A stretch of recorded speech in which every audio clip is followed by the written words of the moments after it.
Sir Naresh గారు hi sir. Hi sir. Teaser చాలా బాగుంది సార్. థ్యాంక్ యూ అండి. మొన్నటిదాకా మిమ్మల్ని సీరియస్గా చూసినట్టు మళ్ళీ ఎంటర్టైన్మెంట్తో మళ్ళీ అల్లరిస్తున్నారు. చాలా బాగుంది. థ్యాంక్ యూ అండి. ఈ టీజర్లో ఒక చిన్న డైలాగ్ ఉంది, కత్తందుకో జానకి అనేసి. అదో మన కృష్ణరాజు గారు చాలా సీరియస్గా చెప్పిన డైలాగ్ ఇందులో మీరు కామెడీగా పెట్టేశారు. ఫ్యాన్స్ ఏమైనా హట్ అవుతారేమో. లేదండి, అది అంటే అది బాగా పాపులర్ డైలాగ్ అండి. అండ్ అది ఆయన చాలా అంటే మీకు వెన్నెల కిషోర్ గారు చాలా సీరియస్గానే చెప్పాడు. మీకు వెన్నెల కిషోర్ చెప్పాడు కాబట్టి కామెడీగా అనిపించింది అంతే. ఎందుకంటే ఈ మధ్య కొన్ని డైలాగ్స్ కొద్దిగా హట్ అవుతున్నట్టు లాస్ట్ వీక్లో కూడా చూసాం మనం. అవును. సో అందుకనే అడుగుతున్నాను. లేదండి, ఇట్స్ నాట్ దీని గురించి కాదండి. ఇది ఎవరిని కించపరచాలని ఉద్దేశపూర్వకంగా అలా చేసింది కాదండి. It's more like for fun purpose అండి, అంతే. అంతే. నరేష్ గారు, మీరు అలాంటి అయితే మీరు ఇన్స్టాగ్రామ్లో బోల్డ్ చూస్తుంటారు, ఇంకా దారుణంగా ఉంటాయి. నరేష్ గారు హాయ్ సార్. హాయ్ అండి. హాయ్ అండి. అవునండి. సార్, చాలా కాలం తర్వాత your back to me home ground అనమాట. అవునండి. సార్, అంటే మీరు చేయలేని కామెడీ సినిమాలు ఎవరో చేసి ఉండరు, బట్ చాలా ఇయర్స్ తర్వాత చేస్తే ఈ గ్యాప్లో కామెడీ అనేది చాలా ఎవాల్వ్ అయింది. ఇప్పుడు ఆయన ఎవరో చెప్పినట్టు సెన్సిటివిటీలు పెరిగిపోయినాయి, లేకపోతే కామెడీలో కూడా ఆర్గానిక్ కామెడీ అంటున్నారు. నవ్వినా సరే తర్వాత బయటకు వచ్చి తిట్టుకునే కామెడీ కూడా ఉంటుంది. అవునండి. సో ఎలాంటి కేర్ తీసుకున్నారు సార్?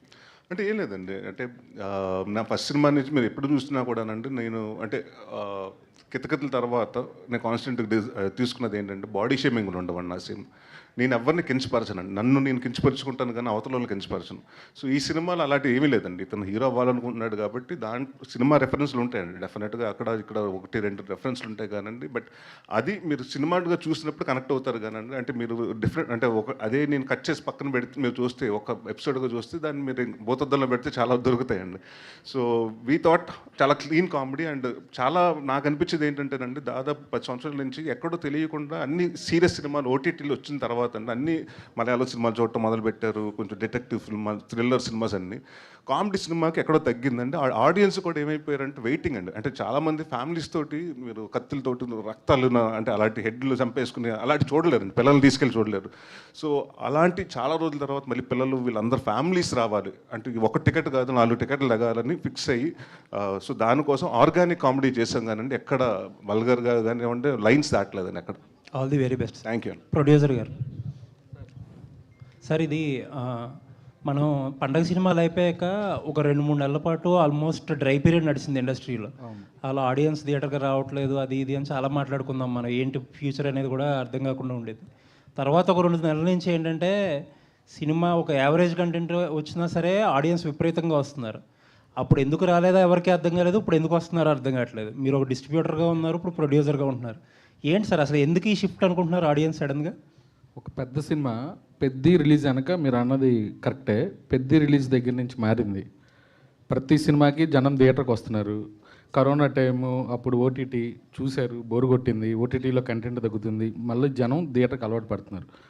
ఒకప్పుడు ఏ సినిమా రిలీజ్ అయినా యావరేజ్ అన్న ప్రతి హీరోకి ఒక కలెక్షన్ ఉండేది, ఫ్లాప్ అన్న ఒక కలెక్షన్ ఉండేది. మధ్యలో అది పోయింది. హిట్ అంటేనే జనం థియేటర్కి వస్తున్నారు. మళ్ళీ ఆ టైం మారింది. థియేటర్లో last Saturday Sunday spider man full, Chennai love story full, latest సినిమాలు ఫుల్, కొరియన్ కనకరాజు ఫుల్, తర్వాత డీసీ ఫుల్. అంటే ఒక వీకెండ్ శనివారం ఆదివారం 5 సినిమాలు ఫుల్ అయిందండి last Saturday Sunday. Any theatre full అయింది అంటే థియేటర్ కలకల్లాడుతున్నట్టే కదా. ఇంక అందరూ జనం థియేటర్కి వచ్చే మూమెంట్లో ఉన్నారు ఓటీటీ కంటే అని నేను అనుకుంటున్నాను. సో డిస్ట్రిబ్యూటర్లో ఒక రకంగా ఎగ్జిబిటర్లు కూడా హ్యాపీగానే ఉన్నారు, ప్రొడ్యూసర్లు ఎంతవరకు హ్యాపీగా ఉన్నారు? ప్రొడ్యూసర్లు ఎంతవరకు హ్యాపీగా ఉన్నారంటే కంటెంట్ సినిమాలు చేయాలి సార్, అంతే. Vishnupriya okay sir, all the best. Thank you. Vishnupriya గారు బుల్లి నమస్కారం అండి. హాయ్ అండి. హాయ్ అండి. బుల్లితెర పైన మంచి పాపులర్ అయిపోయారు. ఈ సినిమా పైన ఎలాంటి ఎక్స్పెక్టేషన్ పెట్టుకున్నారు ఏంటి? ఫస్ట్ ఆఫ్ ఆల్ ఆపర్చునిటీ రావటమే ఒక గొప్ప బ్లెస్సింగ్ లాగా ఫీల్ అయ్యాను ఇందాక చెప్పినట్టు. సో టెలివిజన్లో అందరినీ నవ్వుపిచ్చి ఇక్కడ ఇలాంటి సినిమాలో ఈ ఒక మంచి కామెడీ సినిమాలో కూడా యునో నాకు ఒక ప్లేస్ దొరకటం I'm very very happy. I have huge expectations. నా మీద కాదు, నాకేమి పేరు వస్తుంది ఇది అది అని కాకుండా ఈ cinema definitely it's a very good script, very good. అంటే ఇలాంటి సినిమా జనాల్లోకి వెళ్ళాలి, జనాలు చూడాలి, జనాలు నవ్వాలి, అండ్ జనాలు డెఫినెట్లీ నవ్వుతారు. That's my expectation. విష్ణుప్రియ అంటే ఇప్పుడు వివాదాలకి క్యారబడ్రస్ అయిపోతుంది కొన్ని విషయాలల్లో, దానిపైన ఏమంటారు? మనం సినిమా గురించి మాట్లాడదామండి. Thank you. Okay. Naresh hi Shambho Shambho release responses చూసారా? చూశానండి. సో అసలు రవితేజ గారి కంటే మీ పెర్ఫార్మెన్స్కి మీ రోల్కి ఎక్కువ రిసెప్షన్ వస్తుంది అసలు. అలా అని కాదు, సినిమాకి వచ్చిందండి టోటల్గా. ఎందుకంటే అప్పుడు 16 years ముందు రిలీజ్ అయిన సినిమాకి అదే లవ్. ఇవాళ ప్రతి డైలాగ్కి ఆయన డైలాగ్ కన్నా, నా డైలాగ్ కన్నా, శివబాలాజీ గారి డైలాగ్ కన్నా నేను ఎందుకు వెళ్ళానంటే నాకు మా పాప చూడలేదండి, అప్పుడు పుట్టలేదు, నేను పెళ్ళి అవ్వలేదు నాకు ఆ మూవీ చేసినప్పుడు. సో మొన్న 1వ తారీఖున రిలీజ్ అయినప్పుడు తను చూసి వెళ్ళాలి థియేటర్ తీసుకెళ్ళు అని. సో ఐ థాట్ ఓకే, తను ఒకసారి చూస్తే ఎలా ఉంటుంది, తన కోసం వెళ్ళానండి. అండ్ రిసెప్షన్ వచ్చి చాలా, అంటే ఐ వాజంట్ ఎక్స్పెక్టింగ్ అండి. రిలీజ్ కదా, ఎంతమంది జనాలు వస్తారు, ప్లస్ అప్పటికి ఇప్పటికి అంటే అప్పుడు టీనేజ్లో ఉన్న వాళ్ళందరూ ఇప్పుడు ఆల్మోస్ట్ 30-40s ఉంటారు కదండి. సో బట్ అయినా కూడా I see lot of teenagers and everything, and positive response చూసి వెరీ హ్యాపీ. కాకపోతే ఆ సినిమాలో మీ కామెడీ టైమింగ్ అంటే మీ ఇంటెన్స్ యాక్టింగ్కి ఎక్కువ రెస్పాన్స్ వస్తుంది దానికి. సో ఇప్పుడు మళ్ళీ మీరు ఈ జానరా షిఫ్ట్, ఇప్పుడు మళ్ళీ యువర్ బ్యాక్ టు కామెడీ కదా, సో మళ్ళీ ఏమన్నా చేంజ్ ఆఫ్ మైండ్ ఉండిందా ఆ రెస్పాన్స్ తర్వాత? అలాంటివి ఏమీ లేదండి, ఇది సినిమా పట్టే కదండి. అంటే ఏ సినిమా పట్టే ఆ సినిమా క్యారెక్టర్, గమ్యం అంటే గమ్యం, లేకపోతే శంభో శివ శంభో, శంభో శివ శంభో, మహర్షి అయితే మహర్షి, క్యారెక్టర్ తగ్గట్టు చేయాలండి. సో అసలు యాక్టర్గా నాకు అంటే ఒకప్పుడు ఏమైపోయిందంటే వరుసగా 50 సినిమాలు కామెడీ చేయటం వల్ల కామెడీ తప్పేది ఇంకొకటి చేయడు అన్నది వచ్చేసిందండి. సో ఎక్కడో ఒక పాయింట్ ఆఫ్ టైంలో అంటే ఒక యాక్టర్కి ఏముంటుందంటే ప్రతిదీ ప్రూవ్ చేసుకోవాలి, అంటే ఆల్ బాక్సెస్ టిక్ చేసుకోవాలి అన్నట్టు ఉంటుంది. సో నాంది హిట్ హ్యాపెండ్ అండి, దాని తర్వాత కొన్ని సీరియస్ సినిమాలు happened, and I was waiting for a right అంటే కామెడీ కాంటెంట్ కోసం వెయిట్ చేస్తున్నానండి. సో నేను చెప్పాను కదా, చాలా కథలు విన్నాను, అంటే అన్నీ నాకు ఎక్కడో నేను చేసినాయో, లేకపోతే నా స్పూఫుల మీదో, లేకపోతే ఇంకోటో అలాంటివి వస్తున్నాయండి, మీమ్స్ మీద పెట్టో. So which I said I don't want to do that kind of comedy. నాకంటూ ఒక ఆర్గానిక్ కామెడీ ఉంది, సో నా స్టైల్ ఆఫ్ కామెడీ చేయాలి. బట్ అది ఇప్పుడున్న ఆడియన్స్కి అర్థమయ్యేలాగా, వాళ్ళ సెన్సిబిలిటీస్కి, వాళ్ళు మీరు అన్నట్టు చాలా ఇప్పుడు కామెడీని చాలా సెన్సిటివ్గా చూస్తున్నారు. సో ప్రతిదీ everything has to be taken care. And నాకు ఓన్లీ ఫ్యామిలీ ఆడియన్స్, ఫ్యామిలీని మళ్ళీ థియేటర్కి తీసుకురావాలి అంటే that's one of the best thing ఏంటంటే కామెడీ అండి. సో అండ్ ఇప్పుడు లక్కీగా ఏంటంటే కామెడీ సినిమాలు కూడా బాగా అంటే మీరు హిందీ సినిమాలు చూసుకున్నా కూడా ధమాల్ లాంటి సినిమా 200 కోట్లు కలెక్ట్ చేసి, భూత్ బంగ్లా కానివ్వండి, ఇలాంటివన్నీ చాలా మళ్ళీ కామెడీకి తెలియకుండా ఒక రిసెప్షన్ వచ్చిందండి. So I'm very welcoming change, and I'm looking forward for more characters like this and that also. Alcohol పరిస్థితి సార్ అది ఈ సినిమా తర్వాత రిలీజ్ అవుతుందండి. ఓకే, ఎందుకంటే అది యాక్చువల్గా డిలేడ్, అది లేదండి, ఒళ్ళో పెట్టారా? లేదండి, వాళ్ళ సినిమాలు ఉన్నాయి కదండి, విశ్వనాథన్ సన్స్ అన్నీ ఉన్నాయి కదా, వాళ్ళ ఎపిక్ అన్నీ ఉన్నాయి కదండి, వాళ్ళు ప్లానింగ్ పెట్టి దాన్ని బట్టి మన తర్వాత సినిమా వస్తుంది. నరేష్ గారు హాయ్ అండి రాజేష్ గారు చెప్పండి. సార్, ఇది మీ నాన్నగారితో సినిమాలు చేసినప్పుడు అంటే విలేజ్ ఎంటర్టైనర్స్ ఎక్కువ చేశారు కాంబినేషన్లో. సో ఆ సందడిగా మీరు ఇందాక అన్నట్టు ఆర్టిస్టులు కానీ, ఆ పల్లెటూరు వాతావరణం కానీ, ఆ కామెడీ టైమింగ్ కానీ అది ఉండేది. మధ్యలో ఇప్పుడు మీరు కొంచెం సీరియస్ జోన్లోకి వెళ్ళారు. మళ్ళీ ఈ సినిమా చూసినప్పుడు ఆ డేస్ ఏమైనా గుర్తొచ్చినాయి సార్, నాన్నగారితో చేసిన బెండ్ అప్పారావు కానీ ఆ సినిమాలు? అదే చెప్పాను కదండి, నాకు 2వ రోజు 3వ రోజు శ్రీనివాస్ రెడ్డి గారు చెప్పాడండి, ఇలాగ అన్న నాన్నగారు సెట్ లాగా ఉందన్న. ఎందుకంటే అంతమంది కమెడియన్స్ ఉన్నారంటే, ప్లస్ అందరూ నవ్వుకుంటున్నాడు, అంటే సీన్ పేపర్లో ఉన్న విషయం ఉంది, సో అందరు నవ్వుకుంటున్నారు. అండ్ కామెడీ సినిమాకి మనకు పెద్ద టెన్షన్స్ ఉండవు కదండి, పెద్ద రోపులు కట్టి ఫైట్లు లాగేసి అలాంటి రిస్క్ షాట్లే ఉండవు. సో మోర్ ఆఫ్ వెళ్తాం, ఫన్గా మనం యాక్ట్ చేయటం, బయటకు వచ్చిన తర్వాత అదే ఫన్ పెద్ద నరేష్ గారితో, వెన్నెల కిషోర్ గారితో, శ్రీనివాస్ రెడ్డి గారితో కంటిన్యూ అవుతుంది. కాబట్టి మోర్ ఫన్నీ, అంటే వర్క్ మాత్రం చాలా సీరియస్గా చేసామండి, బట్ మిగతా టైంలో అంతా చాలా రిలాక్స్డ్గా అండ్ అంటే చాలా రోజుల తర్వాత నాకు కొంచెం ఫ్రెష్గా అనిపించిందండి. ఎందుకంటే ప్రాబ్లీ నేను సీరియస్ సినిమాలు చేసి వచ్చాను కాబట్టి కామెడీ చేసినప్పుడు నాకు చాలా లైట్ హార్టెడ్గా ఫీల్ అయ్యానండి. రాజేష్ గారు హాయ్ సార్. ఇప్పుడున్న పరిస్థితుల్లో ప్రొడ్యూసర్లు అంటే ఒక సినిమా తర్వాత ఒకటి చేసే ప్లానింగ్లోనే ఉన్నారు బేసిక్గా. మీరు చూస్తే ఏమో 2-3 సినిమాలు ఒకే టైంలో 3 సినిమాలు షూటింగ్లు ఒకేసారి చేస్తున్నారు, రిలీజ్లు కూడా బ్యాక్ టు బ్యాక్ ఉంటున్నాయి. ఏంటి, ఎలా ప్లాన్ చేస్తున్నారు అసలు? ప్లానింగ్ ఏం లేదండి, ఒక కథ చేస్తుంటే ఇంకొక కథ వచ్చింది, నచ్చింది, అలా వెళ్తా ఉన్నాయి 3 అంతే. ఇప్పుడు అయిపోయినాయి, ఈ సినిమా రిలీజ్కి వచ్చింది, ఇంకోటి 70% షూటింగ్ అయింది, ఇంకోటి పోస్ట్ జరుగుతుంది, నెక్స్ట్ సినిమా త్వరలో అనౌన్స్ చేస్తారు. నరేష్ గారు మీరు ఒక 15 years బ్యాక్ అలా ఒక సినిమా చేసి 12 to 13 years అవుతుంది, యముడుకు మొగుడు అని ఒక సినిమా చేశారు. సో అది కూడా ఇదే టైప్ ఆఫ్ జానర్లో ఉంటుంది. సో ఆ సినిమాతో కంపేర్ చేస్తే ఈ సినిమా ఎంత డిఫరెంట్గా ఉంటుంది, అండ్ ఈ సినిమాలో ఎంటర్టైన్మెంట్ ఎలా ఉండబోతుంది? అంటే ఈ సినిమాలో నేను యమలోకానికి వెళ్ళలేదండి, యముడే కిందకి దిగి వస్తాడు. అండ్ ఇట్స్ మోర్ లైక్ అంటే మనకి ఐ థింక్ మన తెలుగు తమిళ్ వాళ్ళకి, మన సౌత్లోనే ఎక్కువ ఉంది అనుకుంటండి. మనకి నార్త్లో ఎప్పుడు నేను యముడు సినిమాలు చూడలేదు, వాళ్ళ స్వర్గాల గురించి వాటి గురించి తీరు. మనకి ఎప్పుడైనా యముడు గురించి కానివ్వండి, ఫన్ ఫిల్మ్స్ నా చిరంజీవి గారు చేసిన సినిమాలు ఏమి ఉండొచ్చండి, యముడుకు మూడు కాడి నుంచి మొన్న నేను చేసిన యముడుకు మూడు వరకు చాలా ఫన్ ఫిల్మ్స్ వచ్చినాయండి. So this is other side of, అంటే ఇప్పటి వరకు మనం ఎంతసేపు యముడు మీద కామెడీ చేసి చేసాం. సో రంభా, ఊర్వశి, మేనక అన్నది ఒక అందరికీ తెలిసిన క్యారెక్టర్స్. సో వాళ్ళ మీద వాళ్ళు వస్తే ఒక లైఫ్ ఎలా చేంజ్ అవుతుంది అండ్ వాడేదో ఎక్స్పెక్ట్ చేస్తున్నాడు, వీళ్ళు వచ్చిన తర్వాత ఇంకా అది పాజిటివ్ అవుతుందా నెగిటివ్ అవుతుందా అన్నది మీరు that will be more fun అండి, మీరు చూస్తే తెలుస్తుంది. ఓకే ఓకే, విష్ణుప్రియ గారు. నమస్కారం అండి. నమస్కారం. నార్మల్గా మీకు 3 రకాల ఆడియన్స్ ఉన్నారు. So 1 cinema audience, 2 television audience, 3 Instagram audience. మీకు ఈ 3 ఆడియన్స్లో ఎవరు బాగా ఇష్టం? ఆడియన్స్ అంటే ఇష్టం అండి. అదే ఆడియన్స్ అంటే మీకు ఇన్స్టాలో, టీవీలో కంటే ఇన్స్టాగ్రామ్లో సబ్స్క్రైబర్స్ ఉంటారు. మిమ్మల్ని చూడాలంటే ఇన్స్టాగ్రామ్లో ఫాలోవర్స్ కూడా ఉంటారు. సబ్స్క్రైబర్స్ కూడా ఇప్పుడు మీరు ట్రెండ్ కదా ఇండియాలో, అంటే ఎక్కువ సబ్స్క్రైబర్స్ ఉండే మీరు అడిగిన క్వశ్చన్కి ఒక ఆర్టిస్ట్కి ఆడియన్స్ అనే వాళ్ళు ఉండి వాళ్ళ కళని అప్రిషియేట్ చేసే వాళ్ళు ఉంటే అదే అదృష్టం. సో నాకు అన్ని రకాల ఆడియన్స్ వాళ్ళ లవ్ దొరకటం నా అదృష్టంగా భావిస్తున్నాను. ఊర్వశి క్యారెక్టర్ ఆడియన్స్కి ఎంతవరకు కనెక్ట్ అవుతుంది అండ్ నరేష్ గారితో వర్కింగ్ ఎక్స్పీరియన్స్ ఎలా అనిపించింది? ఆడియన్స్కి రంభా, ఊర్వశి, మేనక ముగ్గురు డివైన్ క్యారెక్టర్స్ బాగానే కనెక్ట్ అవుతారు, డివైన్గా అండ్ చాలా ఫన్గా కనెక్ట్ అవుతారు అనుకుంటున్నాను. అండ్ నరేష్ గారితో వర్కింగ్ ఎక్స్పీరియన్సెస్ నాకైతే చాలా ఫన్నీ, ఎందుకంటే ఆయన చాలా ఇన్నసెంట్ అండ్ వెరీ కామ్. నవ్వొచ్చినా లోపల లోపల నవ్వుకుంటూ ఉంటారు. So for me that's extremely hilarious అనమాట. సో శ్రీనివాస్ రెడ్డి గారు, పెద్ద నరేష్ గారు, అల్లరి నరేష్ గారు వీళ్ళందరూ ఉండి మేము ఉన్నప్పుడు Srinivas Reddy garu makes things very very funny. So నేనైతే చాలా చాలా ఎంజాయ్ చేశా. జస్ట్ కొంచెం అమ్మాయిలాగా, కొంచెం డివైన్ లేడీ లాగా ఉండడం కొంచెం కష్టం అనిపించింది, బట్ డైరెక్టర్ గారు brought that out of me. Yeah. Okay, Naresh గారు సార్, టీజర్ చాలా బాగుంది. Thank you. అండ్ టీజర్లో ఒక డైలాగ్ ఉంది, రేపు రంబొచ్చాక మనం చేసే అరాచకానికి రాజమండ్రి ఏమైపోతుందని.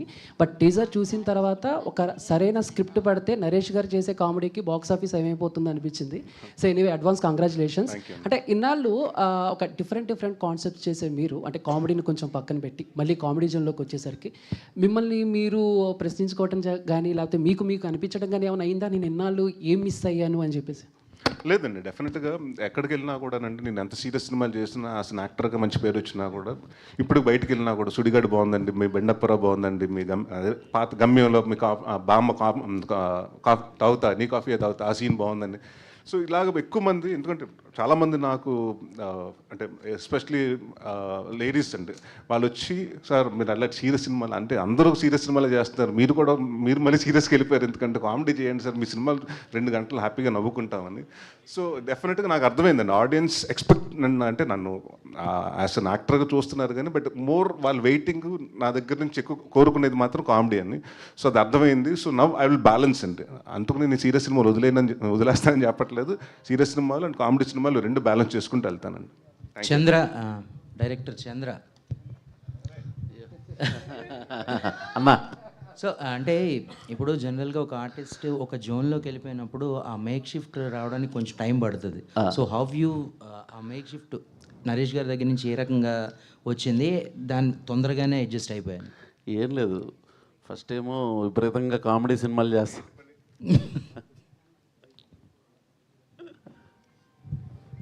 అంటే 10 సంవత్సరాలు అయిందని కామెడీ మర్చిపోయానుకున్నారు ఏంటి? అంటే జనరల్ ఏంటంటే ఒక సీరియస్ జోన్ మూవీస్ చేస్తున్నప్పుడు ఆ థాట్ ప్రాసెస్ అలాగ మెయింటైన్ అయిపోతూ ఉంటుంది. అండ్ దట్టు యూ డెలివర్డ్ అన్నీ ఈ మధ్యకాలంలో వచ్చినాయన్నీ కూడా సీరియస్ జోనర్లోనే ఉన్నాయి కాబట్టి సో చిన్న మేక్ షిఫ్ట్ అయితే ఉంటుంది కదా అని చెప్పాలి. ఏం లేదు, ఫస్ట్ క్యారవాన్కి వెళ్తా సీన్ అంటే ఆయన ఎందుకు నువ్వు వస్తున్నావు నాకు తెలుసు కదా పంపించా కదా అంటారు. ఫస్ట్ వెళ్తా చాలా కంపోజ్డ్గా చెప్పండి అంటారు. అక్కడికి వచ్చి కామెడీ ఏమో రచ్చ లేచిపోద్ది, అసలు మామూలుగా ఉండదు. కానీ ఆయన చాలా సీరియస్గా ఉంటారు. నేను ముందు ఆయన కలవక ముందు ఏంటంటే విపరీతమైన కామెడీ ఉంటుందని, కాకపోతే ఆయన చెప్పండి అంటారు, సార్ ఇది అది ఓకే అండి అయిపోయిందండి. షార్ట్ అవుద్ది, మళ్ళీ నార్మల్ జస్ట్ అట్లా ఉండి అట్లా మళ్ళీ రెడీ సార్ అంటే మొత్తం అందరూ సెట్ నవ్వుతారు. అసలు ఆ వేరియేషన్ షాకే చూసేవాడిని. ఒకసారి సార్ కొంచెం ఇట్లా రావాలంటే సింగిల్ షాటు 2 పేజీల డైలాగు మొత్తం చెప్పేశారు. ఏంటి సార్ అసలు ఇరగొట్టేశారు, ఆ సైడ్ నుంచి ఇలా పక్కకు రావాలి చెప్దాం అనుకుంటున్నాను. తమ్ముడు 67 రా అని చెప్పి తమ్ముడు అనలేదు, అదే రా అనలేదు. నా ఉద్దేశం, మా రిలేషన్ అట్లాగే ఉంటుంది, చాలా క్లోజ్గా వెళ్తా. అది 67 తెలిసిపోద్ది అన్నారు. అది ఆయనతో అట్లా ఉంటుంది. ఆ షిఫ్ట్ అసలు ఎక్స్పెక్ట్ చేయలేరు, అసలు ఇంపాసిబుల్ అది. ఇంకొక యాక్ట్ చేయడం కూడా కష్టం అండి, ఎందుకు ఖర్చు చెప్పడు ఆయన చూస్తుంటాడు మానిటర్ పెట్టుకుని. అని ఇంకొంచెం ఎక్స్ట్రాక్ట్ చేద్దామన్నా ఏమైనా వస్తుందేమో అది కూడా వాడేద్దామని ఒక చిన్న దురాశ అంతే. అది ఆ దురాశ ఉండొచ్చు, కానీ అది కట్ అయిపోయిన తర్వాత ఒక 5 నిమిషాలు కూడా ఖర్చు చెప్పడు. ఇంకేం చేయమంటారు సార్, అయిపోయింది డైలాగ్, ఆ సీన్ అయిపోద్ది, రెండో సీన్ కూడా వెళ్ళిపోతుంటాం. సో బట్ వెరీ హ్యాపీ అండి. అంటే బేసిక్గా నాకేంటంటే మీ ఇద్దరు బాగా సింక్ అయ్యాం. ఎస్పెషలీ నేను నాన్నగారి దగ్గర డైరెక్షన్ డిపార్ట్మెంట్లో కూడా చేశాను కాబట్టి కంటిన్యూటీలు ఇవన్నీ మీ ఇద్దరం బాగానే. ఫస్ట్ డైరెక్టర్ అవ్వాలనుకున్నప్పుడు సార్ ఇంటి ముందు ఈవీ సార్ కోసం నిలబడేవాడిని. అప్పుడు ఆయన వెళ్ళిపోతూ ఉండేవారు. చెప్పాను ఆయనకి, సార్ నా ఫస్ట్ జర్నీ మీ నుంచే స్టార్ట్ అయింది అని. Okay, congratulations. టీజర్ చాలా ప్రామిసింగ్గా ఉంది. Thank you. Wish you all the best. Thank you. Surabhi గారు. Thank you. హాయ్. యాక్చువల్లీ ఇందాక నుంచి శ్రవంతి గారు మిమ్మల్ని ఇంట్రడ్యూస్ చేసినప్పుడు కల్లా ఆఫ్టర్ లాంగ్ బ్యాక్ అని చెప్పడం జరిగింది. ఈ పర్టికులర్ స్టోరీతో రావడానికి what is the reason and why this gap అంటే what you will say? I didn't plan to take a gap as such because Sashi Tarvata I was doing films in other languages. Kannadalo movie chesanu, Tarvata Tamil lo movie chesanu, Tarvata I signed Vishwambara. So I just went with the flow. After that I met Rajesh Garu, Chandra Mohan Garu. They called me to the office. I heard the script, and what attracted me to this story is the energy of the storyline and such a beautiful story, such a beautiful character Sir has written. So I think this opportunity has been a blessing, like I said before. And first time working with Allari Naresh Garu, it's been a wonderful experience because it's the first time I'm sharing screen space with him. So yeah, wonderful experience. Yeah, thank you so much. Yeah. Naresh Garu. Sir only అంటే మేనకమాల వేశారు, Rambha Urvashi feel అవరా అసలు? అవి కూడా ఉన్నాయండి, అంటే అన్ని చూపించలేం కదా సార్. అప్పట్లో అనేవారు మీరు కామెడీ సినిమాలు చేస్తే కామెడీ ఒకటేనా వేరే చేయరా అనేవారు. ఇప్పుడు సరే ఆ జానర్ పక్కన పెట్టి ఇంకో ట్రై చేస్తుంటే మళ్ళీ కామెడీ మూవీ ఎప్పుడు అని అడుగుతున్నారు. రెండింటిని ఎలా తీసుకునేవారు ప్రజెంట్? అలా ఏం లేదండి, అంటే డెఫినెట్గా ఎప్పుడు ఒకటి ఎక్కువ చేస్తే ఆపోజిట్గా అడుగుతారు. సో వరుసగా కామెడీలు చేసినప్పుడు సీరియస్ సినిమాలు చేయరా అన్నారు. అండ్ మధ్య మధ్యన సీరియస్లు చేశానండి. అప్పటికి నేను లాంటి సినిమాలు చేశాను, గమ్యం లాంటి సినిమాలు చేశాను. కానీ ఎక్కువ డామినెన్స్ ఆఫ్ కామెడీ క్యారెక్టర్స్ రావటం వల్ల ఇది ఎక్కడో ఇదవ్వలేదండి. దాని తర్వాత నాంది తర్వాత when I started doing serious again, అందరూ సీరియస్ కూడా అది ఎక్స్పెక్ట్ చేయలేదండి. ఇప్పటివరకు ఇంత బాగా నవ్విస్తారు, ఇలా ఏడిపిస్తారని కూడా ఎక్స్పెక్ట్ చేయలేదన్నారు. బట్ దాని తర్వాత ఒక పాయింట్ ఆఫ్ టైం తర్వాత ఏమైందంటే ఆడియన్స్, మీరు ఇందాక చెప్పాను కదండి, నా ఓటీటీ చూసి కానివ్వండి, దే గాట్ బోర్డ్ అండి, అంటే board of seeing the dark films. So వాళ్ళు ఏంటి లైట్ హార్ట్, అంటే మనకు వాళ్ళందరికీ ఇప్పుడు ప్రతి ఒక్కరికి టెన్షన్స్ ఉంటాయండి. ఆ టెన్షన్స్ మర్చిపోదని సినిమాకి వస్తారు కానీ వాళ్ళు కొత్త టెన్షన్ మనం ఇవ్వకూడదు. సో అది నాకు అర్థమైందండి. సో అయితే okay, now the audience are right space for comedy and they like eagerly looking for comedy. అంటే మీరు అదే చెప్పాను కదండి, ఈ మధ్యకాలంలో ఏ సినిమా చూసుకున్న కొరియన్ కనకరాజు గారు కానివ్వండి, కామెడీ సినిమాలు అయితే బాగా, అంటే audience watching with the families అండి. So it's very good change. అంటే నాకు నేను అంటే అస్ అన్ యాక్టర్గా మేము ఇదివరకు ఈవీ సినిమా బ్యానర్లో ప్రొడ్యూసర్గా కూడా చేసాం. అండ్ ఇందాక రాజా గారు అన్నట్టండి, నవ్వు థియేటర్స్ మళ్ళీ చాలా రోజుల తర్వాత ఓడిసీ కానివ్వండి, మొన్న వచ్చిన డీసీ కానీ మన డీసీ కానివ్వండి, లేకపోతే ఎన్ని చాలా మళ్ళీ అన్ని ఫుల్స్ అవుతున్నాయి. చాలా రోజుల తర్వాత డిస్ట్రిబ్యూటర్స్, బయర్స్ అందరూ బాగున్నారంటే it's a very healthy thing అండి. అంటే మాకేమవుతుందంటే డెఫినెట్గా అలా సినిమాలు బాగుంటేనండి ఇంకా రాజా గారు అంటే 10 మంది ప్రొడ్యూసర్లు వస్తారు, ఇంకో 10 సినిమాలు చేస్తారు. So this is how the industry survive అండి. సో డెఫినెట్గా I think it's right time ఇలాంటి సినిమా వచ్చి జనాలకి బాగా అట్రాక్ట్ అవుతుంది అనుకున్నాను. చైతన్య భారద్వాజ్ గారు